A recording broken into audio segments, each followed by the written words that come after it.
बागुरुम्बा मोसानायखौबो गोख्रैनो बे बोसोरनि गेजेरावनो गिनिज बुक अफ वर्ल्ड रेकर्डआव रेकर्ड खालामनो जोङो थांगासिनो दङ। PMAY न' जायफोर मोनदों फार्स्ट किस्ति मोनबाय सेकेन्ड किस्ति मोनबाय मोननो गोनां दंबावो अरुणोदय आसनि बिथांमोना लिस्ट खालायगोन जाय थाङा बेनिफिसारिफोरनि लिस्टखौ दानगोन। बावखुंग्रि मेलायाव सोर सोरा थांखो कमेन्ट खालामनानै नोंथांमोना फोरमायजागोन। गिबियावनो अननाय आरो सिबिनायखौ बावहरनानै बर' हारिनिबो जे बागुरुम्बा मोसानायखौ दिनै आसामा जेरैबायदि बिहुखौ Guinness book of world record खालामनो थांगासिनो दङ आरो बेफोरबायदि मोनसे थांखि लादों। बेबायदिनो बर'नि बागुरुम्बा मोसानायखौबो इउजि ब्रह्म सारा फोरमायनाय बायदिब्ला बागुरुम्बा मोसानायखौ फैगोन बोसोरफोराव बेनि सायाव Guinness book of world record Bagurumba मोसानायखौ खालामनो थाखाय नाजागासिनो दङ होननानै बिथाङा फोरमायदों। बे मोजां खोथा, बर' हारिनि थाखाय बा बर' समाजनि थाखाय, बर' कालसारनि थाखाय, हारिमुनि थाखाय बे मोजां खोथा। स' बेफोरबायदि जानायखौ जों लुबैयो।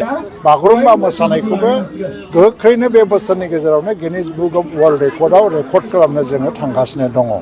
जानो हागौ 2023 सननि गेजेरावनो जोङो बागुरुम्बा मोसानायनि गिनिज बुक अफ वर्ल्ड रेकर्डनि जे हाबाफारि बेखौ खालामनो हानो हागौ। मानो होनना बुङोबा जों बिटिसिनिफ्राय बिनि थाखाय मोनसे जगाजग जाबाय थादों। लोगोसे राजखान्थिनि बेलायाव न' होनाय होयिखौ लानानै गोबां बेले बेजे नुनो मोन्दों। बैजों बै बाथ्रा दान्थेलायनाय बेफोरखौबो जों नुनो मोन्दों। नाथाय बेसे सैथो बेफोरो नंमारगौ ना मा?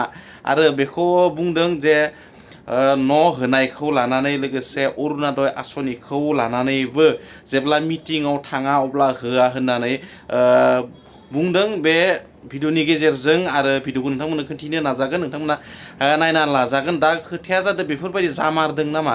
बेफोरबायदि जामारदोंब्ला राजखान्थिनि बेलायाव गोबां जेंना जेथो नुजानो हागौ। बेनिखायनो आं बेफोरबायदि खोथायाव जेबो बुंनो साना। नोंथांमोना भिडिअखौ नायना लाबा बुजिना मोनगोन जानांगौ। लोगोसे भिडिअखौ नायनायनि थाखाय थेंक्स फर वाचिं।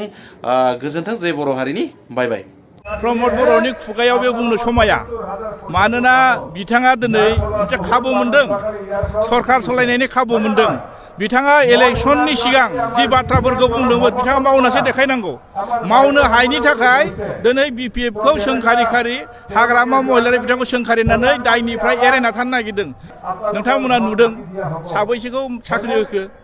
सेल्फ हेल्प ग्रुपनि खोथा बुंदों, बिथाङा साबैसेनो माने सेल्फ हेल्प ग्रुपनो फैसा होनो हाखो। आरो माखासे डेभेलपमेन्टनि खोथा बुंदों, फाइनान्सियेलि इयार बाजेटखौनो बिथाङा माने बोसोराव कमप्लिट खालामनो हाया। अब्ला बिथाङा डेभेलपनि खोथा बुंनानै मा माने फोरमान होनो नागिरदों? BPF मावदोंना मावाखै? BTCनि रुपरेखाया मामोन 17 बोसोरनि सिगां? दिनै BTCनि रुपरेखाया मा जानानै दं बेखौ जों बुंलायनो नाङा। साफ्रोमबो गामिनि रायजो राजाफ्रानो फोरमान।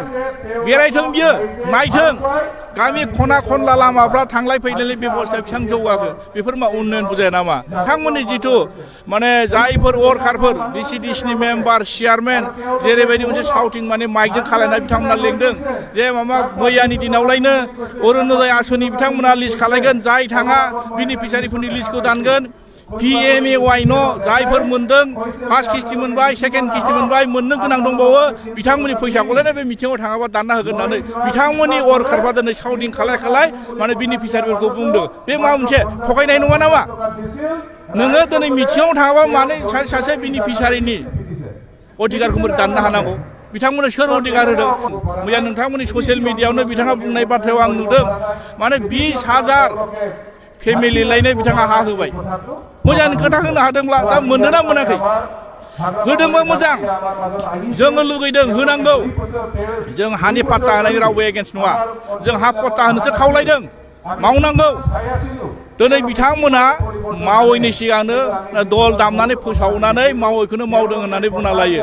आरो गोबां इन्डिपेन्डेन्ट सेंग्राफोरखौ थांना थानायनि राहा लामा होनो हादों होननानै बिथाङा बुंबाय थादों। खिन्थु दिनै प्रेक्टिकेलाव जों मा नुदों? दिनै आसाम गभर्नमेन्टआ हरनाय फैसा जायफोर माने शहीद जायनि थाखाय दिनै बर' सुक्तिफ्रा जानानै थांदों, मार्टियार्स फेमिलिफोरनो, मुंख्लं न'खरफोरनो थांनाय बाराव 2021-22 बोसोरिया खिन्थु बाजेट 10 कौटि थाखा बिथांमोना रिटार्न खालायबाय। थाइसेबो फैसा होआसै। बिथांमोना प्रमद बर'मोननि जिथु जों सोंनायनि फिननाय बिथाङा होदों।